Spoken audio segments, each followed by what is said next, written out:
오늘 말씀은 직업과 소명이라는 제목으로 하나님께서 우리 각자에게 주신 재능과 또 은사, 그리고 어떤 임무를 위한 사명으로서의 소명, 즉 이 부르심과 직업이 어떠한 관계가 있는지를 오늘 함께 나눠보고자 합니다. 청소년 시기에 정말 중요한 숙제가 있다면 여러분 그것은 무엇일까요?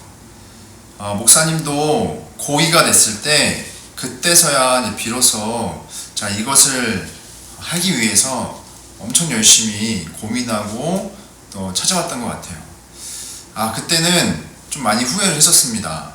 고등학교를 올라갈 때 할 것이라는 후회를 했던 것 같아요. 근데 목사님이 이제 생각을 해보니까 중1, 2 혹은 초등학교 5, 6학년 때부터 이것을 준비하고 이 숙제를 해결하도록 노력을 해야 되지 않나, 그렇게 생각이 돼요. 그것은 바로 직업을 결정하고 준비하는 일입니다.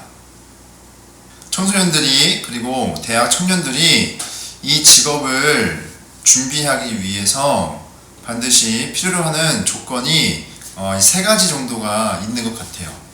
첫째는 많이 갖는 것, 둘째는 많은 사람들에게 인정받는 것, 셋째는 많은 것을 누려야 한다라는 이런 조건들인 것 같습니다. 교회 다니는 크리스천들 경우에는 이제 거기에 하나님의 영광을 위해라는 수식어가 붙을 뿐인 것 같아요. 그래서 직업을 선택할 때 내가 어떠한지 보다는 사회가 선호하는 직업, 혹은 주변에 이 부모님 혹은 나에게 영향을 미치는 사람들이 제시하는 직업을 선택하지는 않는가 싶습니다. 그래서 직업을 선택할 때 내가 어떠한지 보다는 사회가 선호하는 직업, 혹은 주변의 지인들, 특히 부모님이 선호하는 직업 등 많이 갖고 또 영향력을 미치며 또 많은 사람들에게 인정받고 또 그만큼 많이 누리는 그러한 직업을 선택하게 되는 것이죠. 크리스찬의 경우에도 이 일반 직업은 하나님의 일을 하는 것이라 생각하지 않고 그저 생존을 위한 수단이다 여겨서 직업을 선택할 때 하나님의 어떤 이 부분과 연관을 시키지 않는 경우가 대부분인 것 같아요. 지난주 말씀 내용 우리 한번 기억해 볼까요? 우리가 나를 알기 위해서는 우리에게 주어진 전책성, 즉 하나님의 영광을 위해 그리고 하나님을 사랑해야 하는 것과 또 우리 모두에게 주신 각자의 은사에 따른 이 미션, 즉 사명을 통하여 관계 속에서 가식 없이 사랑으로 섬겨야 한다는 것이 지난주에 주된 말씀의 내용이었습니다. 그렇다면 우리는 여기서 하나의 질문을 해볼 수 있을 것 같아요. 일반 직업이 하나님의 일이 될 수 있나요? 라는 질문이죠. 우리 학생들은 어떻게 생각하세요? 대부분 예배하거나 또 교회에 속해서 일하는 목사님, 선교사님들이 하나님의 일을 하는 것이고 그 외에는 그렇지 않다라고 우리가 생각하는 것 같습니다. 이렇게 생각하는 데에는 이제 두 가지의 이유가 있다고 말할 수 있습니다. 첫째는 중세 시대 때 다양한 일들을 설화를 하면서 교회와 가까운 일들, 또 영적인 일들에 대해서는 우선순위를 두고 또 교회와 멀리 있는 일들에 대해서는 세상적으로 속하다라고 이렇게 분류를 하기 시작을 했습니다. 그리고 그러한 인식들이 지금까지 이렇게 전해져 내려왔다라고 볼 수 있는 것이죠. 또 하나는 세상이 깜짝 놀랄 만한 업적을 이뤄서 그것을 통해서 하나님께 영광을 돌린다고 생각하는 현대시대의 사상인 것 같습니다. 정말 대단한 논리이죠. 목사님도 그렇게 생각했던 것 같아요. 그런데 여기에는 문제가 있습니다. 종교적인 것은 거룩하다, 하나님의 일이다 라고 생각하고 세상의 일은 이렇게 나누게 되는 일을 통해서 하나님의 일은 열심히 하지만 일상의 생활을 소홀히 여기게 되는 것이죠. 또 하나님의 일에는 어떤 특별한 사명감, 책임감을 가지지만 일반적인 일상생활은 아무렇지 않게 그저 대충 하게 되고 영향력 있는 것만이 하나님의 일이다 생각하고 영향을 줄 수 없을 땐 나의 인생은 무가치하다 판단하게 돼서 힘과 성공에 집착하게 됩니다.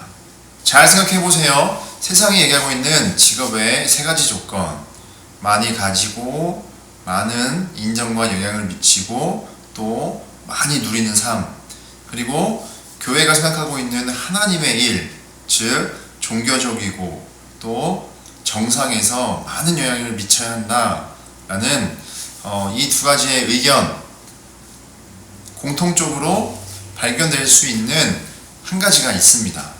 그것은 바로 관계성이 배제되어 있는 것이죠. 어떤 관계인가요? 하나님과 나와의 관계죠.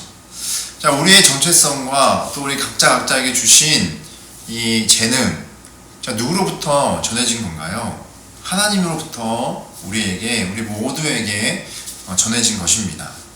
우리 창세기 1장 27절 말씀 함께 다 같이 읽어봅시다. 시작. 하나님이 자기 형상 곧 하나님의 형상대로 사람을 창조하시되 남자와 여자를 창조하시고. 아멘.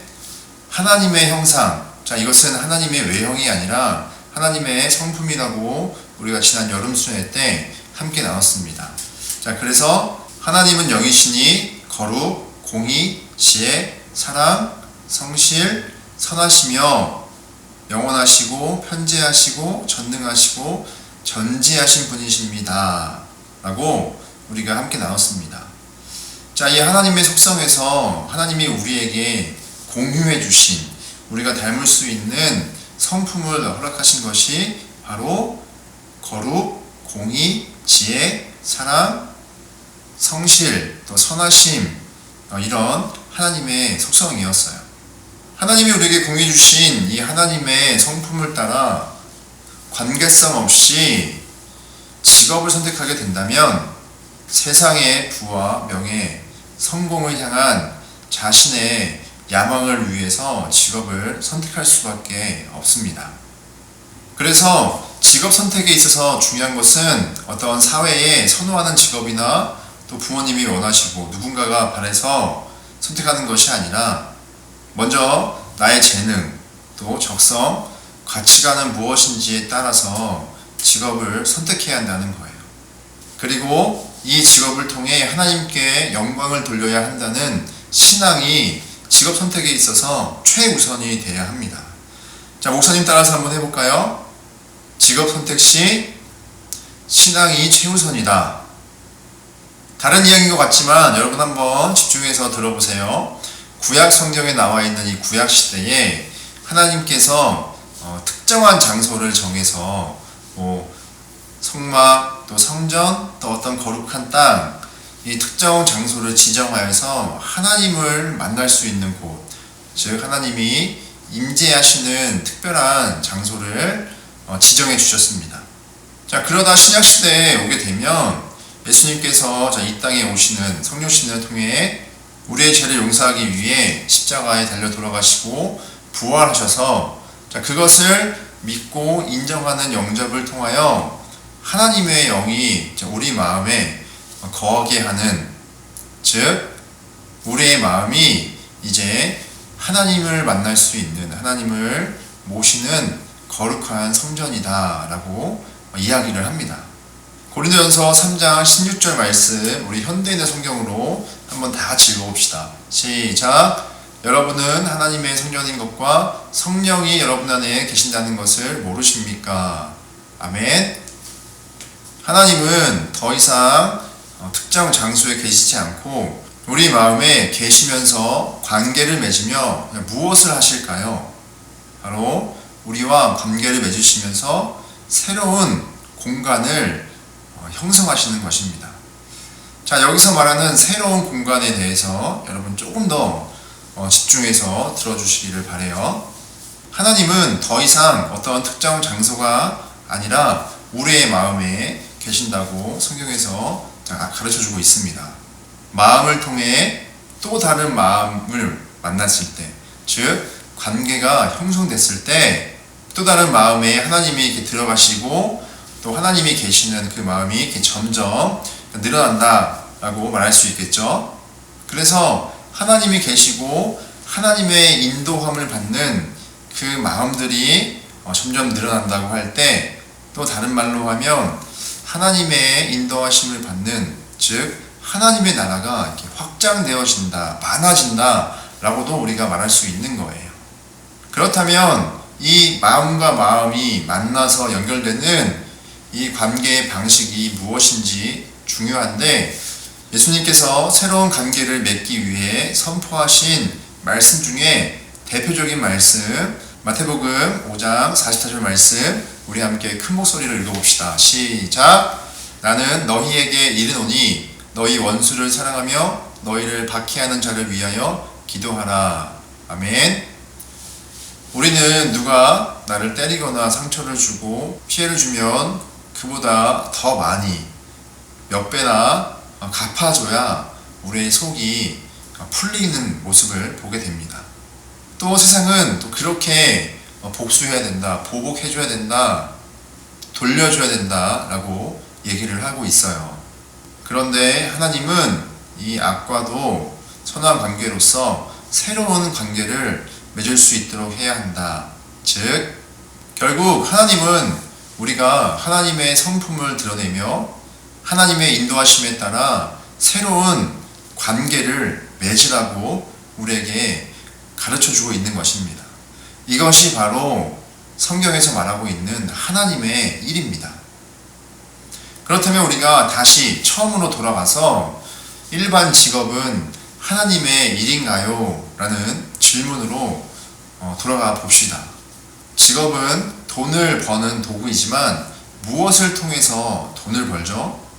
관계를 통해서 돈을 벌게 됩니다. 자, 의사는 환자를 만나서 돈을 벌게 되고, 또 물건을 파는 사람은 물건을 사는 사람을 만나서, 또 IT 같은 전자제품은 또 여러 업체들을 만나서, 또 그리고 소비자를 만나서 돈을 벌게 됩니다. 또 학교, 학원 선생님들은 학생들을 만났을 때 돈을 벌게 되는 것이죠. 그래서 좋은 선생님, 좋은 가게, 좋은 브랜드, 물론 제품이 좋을 수도 있지만 많은 비중에서는 그 관계가 좌지우지하는 것을 보게 돼요. 그러므로 일반 직업이 하나님의 일이 될 수 있나요? 충분히 가능합니다. 그런데 솔직히 직업은 아직 먼 나라 이야기죠. 우리는 어떤 직업을 선택을 할 건지, 또 이 직업을 위해서 어떻게 준비할 건지 대한 고민과 또 준비해야 할 시기인 거잖아요. 무엇보다 지금 내가 학생이라는 직업을 갖고 있다는 이 사실을 여러분들이 인정하고 인식해야 합니다. 미래의 직업을 고민하다가 지금의 현실을 포기하는 많은 학생들을 보게 돼요. 중요한 사실은 지금부터 관계 속에서 하나님의 성품을 드러내며 나타내려고 노력을 해야 한다는 것입니다. 나는 이런 직업 가지면 하나님께 영광을 돌릴 거야. 나는 좋은 대학 들어가면 그때부터 하나님을 섬기고 하나님을 모실 거야 라고 생각하는 친구들이 있는데 절대 잘못된 생각입니다. 그렇게 할 수 없어요.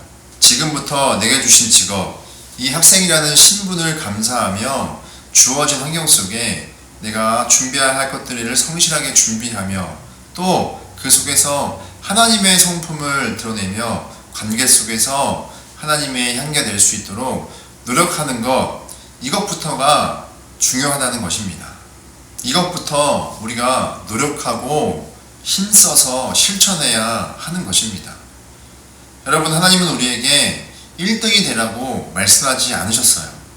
1등이 되어서 이 모든 것은 다 하나님의 은혜입니다. 하나님은 그렇게 우리에게 하라고 명령하지 않았습니다. 오히려 내게 주어진 상황 속에서, 관계 속에서 하나님의 성품을 드러내려다 실패했을 때 그것이 진정한 성공이라고 말씀에서 우리에게 알려주고 있어요. 오늘 말씀을 보게 되면 사도 바울과 아굴라 또 브리스길라 이 부부를 보게 됩니다. 자, 이들이 각각 있던 자리에서 떠나 고린도에서 만나게 돼요. 그런데 고린도로 오게 된 이유가 분명 있을 거잖아요. 자, 사도 바울을 먼저 봅시다. 바울은 아덴이라는 지역에서 이제 고린도로 이렇게 오게 됐습니다. 아덴에서 사도 바울은 복음을 전파를 했어요. 그런데 이전까지의 어떤 사역들을 보게 되면 사도 바울이 많은 장소에서 복음을 전하고 또 우리 교회처럼 교회를 개척했을 때 정말 수많은 사람들이 사도 바울에게 하나님의 말씀을 듣고자 모였어요. 그러니까 지금 말로 하면 엄청나게 많은 사람들이 모이고 한순간에 이제 부흥이 됐다는 거죠. 자, 그런데 아덴에서는 그런 일이 발생하지 않습니다. 정말 심사숙고하며 자신이 갖고 있던 모든 지식을 발휘해서 복음을 전했는데 아덴에서는 참담하게 실패했다고 말할 수 있을 정도로 그 복음을 사모하며 나온 사람이 거의 없었다고 합니다. 그래서 사도 바울은 급하게 아덴에서 고린도로 오게 됐어요. 자, 2절에 보게 되면 아굴라와 브리스길라를 보게 됩니다. 부부예요. 근데 이들이 당시 로마 황제 글라우디오가 로마에서 유대인들이 소난을 일으킨다 라고 해서 모든 유대인들을 추방하게 됩니다. 그래서 로마에서 추방당해서 고린도로 오게 됐어요. 쉽게 말하면 서울에서 머나먼 지방으로 추방을 당했다, 그렇게 생각하시면 좋을 것 같아요. 자, 이러한 상황들은 어떤 상황이에요? 세상에서 말하는 성공적인 상황인가요? 그렇지 않죠. 실패한 정말 억울한 상황입니다. 그런데 이제 이들이 고린도에서 만나 교회를 세우게 됩니다. 당시 이제 이스라엘의 사회적 배경을 보게 되면, 자, 이들은 어려서부터 한 가지씩의 어떤 직업 의식, 직업 기술을 가졌다고 해요. 말씀에 보면 바울과 아굴라는 이제 우리가 생각하는 이 텐트 천막을 치는 기술을 공통적으로 가지고 있었고, 그렇게 함께 천막을 만드는 일을 시작하게 됩니다. 당시에 이제 천막을 만드는 일은 그냥 쉽게 이렇게 텐트만 치는 일이 아니라 그 천막에 들어가는 이 가죽을 다루는 모든 일들을 포함했다고 해요. 그러니까 신발을 만든다든지 가죽으로 가방을 만든다든지 그런 모든 일들을 포함해서 천막을 만드는 일을 했다라고 알 수 있어요. 물론 바울은 개인적으로 일을 하지 않아도 그가 세운 교회들을 통해서 생존할 수 있는 어떤 일정한 금액을 받을 수가 있었어요. 그러나 사도 바울은 그렇게 하지 않고 교회에 의지하지 않고 자신이 자급자족할 수 있도록 그 일을 이제 시작을 한 거예요. 물론 성경에 보게 되면 사도 바울이 자급자족하지 않은 이유는 교회에 의존하지 않았다라고 표면적으로는 볼 수 있지만, 우리 조금 더 한번 들어가 봅시다.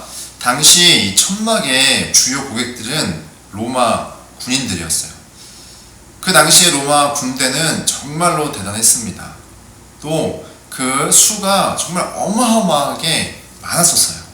그러니 당연하게 이 천막의 수요도 급증했던 것이죠. 그래서 이들이 이제 천막을 만들어서 군인들에게 팔 때 그냥 팔아서 돈만 받았을까요? 성경에 쓰여져 있는 바울을 보게 되면 바울은 그저 천막을 팔 때 천막만 팔고 복음을 전할 때 복음을 전하는 이 분리되어 있는 삶을 살지 않았음을 우리가 쉽게 알 수 있어요. 그러니까 사도 바울이 자급자족하기 위해 천막도 만들었지만 또 하나는 그것을 통해 하나님의 복음을 전하는 통로로 삼았다라고 우리가 추측해 볼 수 있습니다. 우리가 오늘 나눈 말씀을 가지고 적용해 보면 바울은 천막을 팔면서 세상이 제시하지 않는 새로운 이 관계로서, 즉 하나님의 성품을 드러내며 세상이 보여주지 않는 새로운 관계를 맺기 위한 숨겨진 의도를 가지고 이 직업을 사용했음을 우리가 추측해 볼 수 있는 것이죠. 사랑하는 우리 중고등부 학생 여러분들, 속담에 될성 부른 나무 떡잎부터 알아본다 라는 말이 있습니다. 이 말은 잘 자란 나무는 이제 씨앗에서 심겨지고 처음으로 나오는 이 새싹을 볼 때부터 알 수 있다는 말이에요. 나는 무엇이 될 거야? 나는 어떤 직업을 가져서 하나님께 영광을 돌릴 거야 라는 이러한 목적 정말 중요합니다. 그러나 여러분들이 현재 주어진 직업, 여러분들의 일이 학생이라는 이 신분을 결코 무시하거나 외면해서는 안 됩니다. 그리고 하나님의 일은 많은 것들을 얻고 또 많은 영향력을 미치는 것만이 하나님의 일이다라고 생각하면 안 돼요. 이러한 생각은 상업적 동기를 가지고 의도적으로 만들어낸 비신앙적인 사상들이에요. 하나님은 오늘도 하나님의 성품을 가지고 세상이 보여주지 못한 새로운 관계를 맺는 하나님의 일을 하기 위해서 저와 여러분들을 부르신 거예요. 일반 직업도 마찬가지입니다. 우리가 선택하는 직업 역시도 하나님께서 하나님의 성품을 가지고 세상의 방식이 아닌 하나님이 주시는 마음으로 은혜로 새로운 관계 속에서 하나님의 일을 나타내기 위한 도구로 사용하시겠다 우리에게 알려주고 계신 겁니다. 우리 빌립보서 1장 27절 28절 말씀 읽고 우리 마치도록 하겠습니다. 함께 읽읍시다. 시작. 오직 너희는 그리스도의 복음에 합당하게 생활하라. 이는 내가 너희에게 가보나 떠나 있으나 너희가 한 마음으로 서서 한 뜻으로 복음의 신앙을 위하여 협력하는 것과 무슨 일이든지 대적하는 자들 때문에 두려워하지 아니하는 이 일을 듣고자 함이라. 이것이 그들에게는 멸망의 증거요 너희에게는 구원의 증거니 이는 하나님께로부터 난 것이라. 아멘. 직업을 준비하고 선택할 때, 또 지금 내가 학생이라는 신분을 인정할 때 복음에 합당한 생활을 하는 믿음을 가지라고 우리에게 가르쳐주고 있습니다. 즉 그것은 하나님의 성품을 드러내며 세상이 보여주지 못한 새로운 관계, 섬김의 관계로서 하나님의 나라를 확장하라는 것입니다. 우리 새롭게 시작하는 일주일, 우리 여러분들, 우리 중고등부 학생들이 지금 내게 주어진 이 학생이라는 신분을 감사하고 또 주어진 자리에서 만나는 모든 사람들에게 하나님의 성품으로 섬기는 관계가 되어서 하나님의 복음을 전하는 삶 속에 실천하는 하나님의 귀한 자녀가 되도록 우선 기도하겠습니다.